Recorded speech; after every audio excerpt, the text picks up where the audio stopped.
sharing time is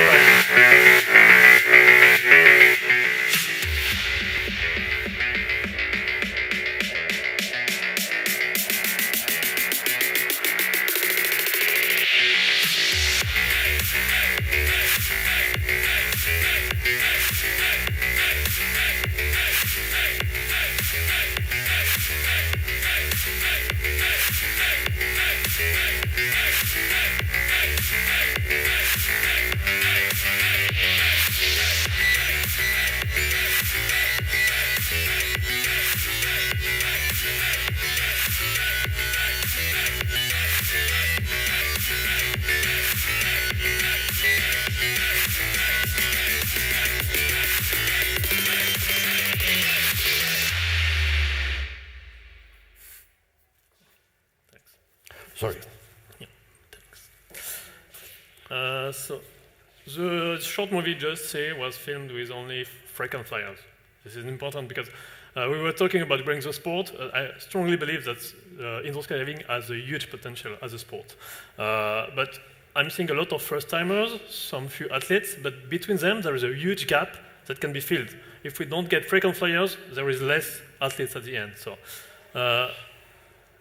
If I can start by talking a bit from where I came, I've been working as an innovation manager for Decathlon, working on sport product innovation for almost 12 years, working for every kind of product in sports industry. So I really know sports industry well. When I was in Decathlon, the mission of the company was to make the pleasure and sport accessible to the many. So I really been fitted with that. And so when I discover indoor skydiving and the price it costs to practice, I instantly say, okay, we have to make it more accessible to everyone. I never skydived. 6 years ago, I had never been skydiving in my life. Honestly, to be honest, it was something which scared me a lot. Jumping from a plane, which works, was a nonsense, totally nonsense for me. And I had the opportunity to bring my team to a nice experience, and we went to indoor skydiving, and it was just amazing. So I started to practice because I decided this was my new sport. I wanted to do it as a sport. And so I started to practice. Yeah. And as I said this morning, I faced the price of it. When I started Windiver, I made a huge study on the rates from every tunnel in the world, so this is an extract from it. 12 euros a minute is the average pro flyer rate today.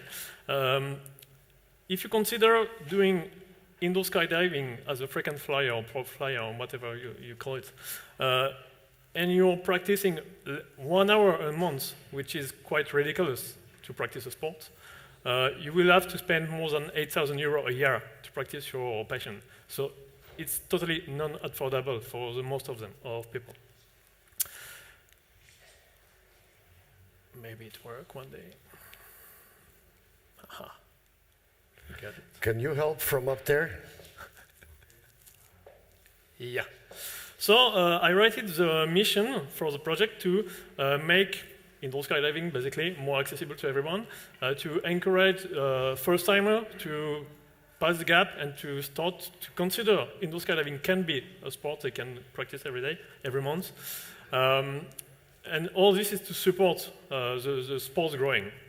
So as a surprise, the mission is to make indoor skydiving, body flying more accessible to everyone.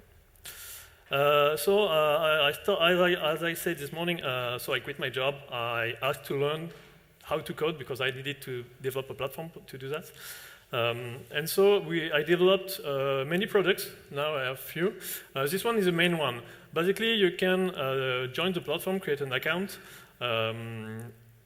You can book some time at the tunnel, and you just came in the platform and share your booking, saying, okay, I have a booking for maybe Tuesday at 8 o'clock on the evening, and I can accept 3 or 4 flyers with me. This is how I'm going to fly. I'm going to do a head up, head down, and the one who want to join me, they can just buy from me a part of my booking. So the system just get the prepayment on the system, and then the guy who just brings the booking can get the payback after the session. While we were doing this, we also face a problem that is to reach the indoor skydivers community. It's a huge effort for me.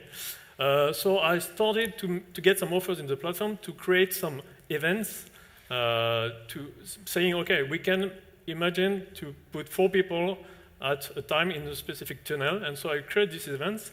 So we just duplicate it to help the instructors or even the operators to create some events, some tunnel camps, and to get the prepayment for the hug jump, for example, and then just to organize it if they have the full people getting in.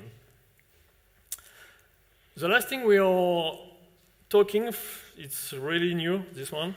I've been talking with a lot of tunnel, and we are trying to make some predictive analysis of the bookings. We can check the calendar and saying, okay, sometimes you have some slots that are not booked, and sometimes maybe 2 or 3 days before, maybe 1 week before, you say, okay, on Thursday evening, we won't be selling the slots. So we are trying now to do some predictive analysis to and imagining that we can maybe 3 days before the slots, saying, okay, it's not booked now, maybe we can just do some last-minute things.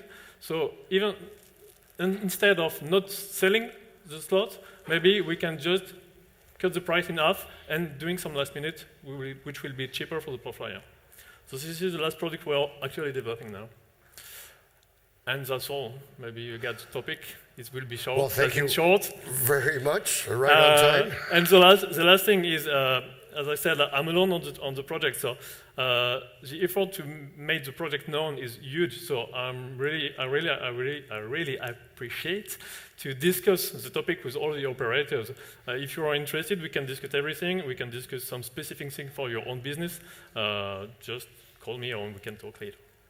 Thank you very much, Vince. I'm impressed. You really did an excellent job. And I hope the operators here will take advantage and engage in dialogue. Yeah, and, you're welcome. Oh, one just thing.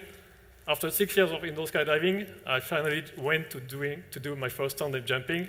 This was the day Roland just called me in the afternoon. I was totally, wow, I did my first tandem jumping.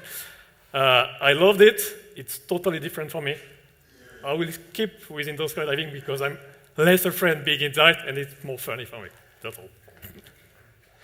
Okay, thanks a lot. Now, our people from Skydiving Puria Brava, do we have them here?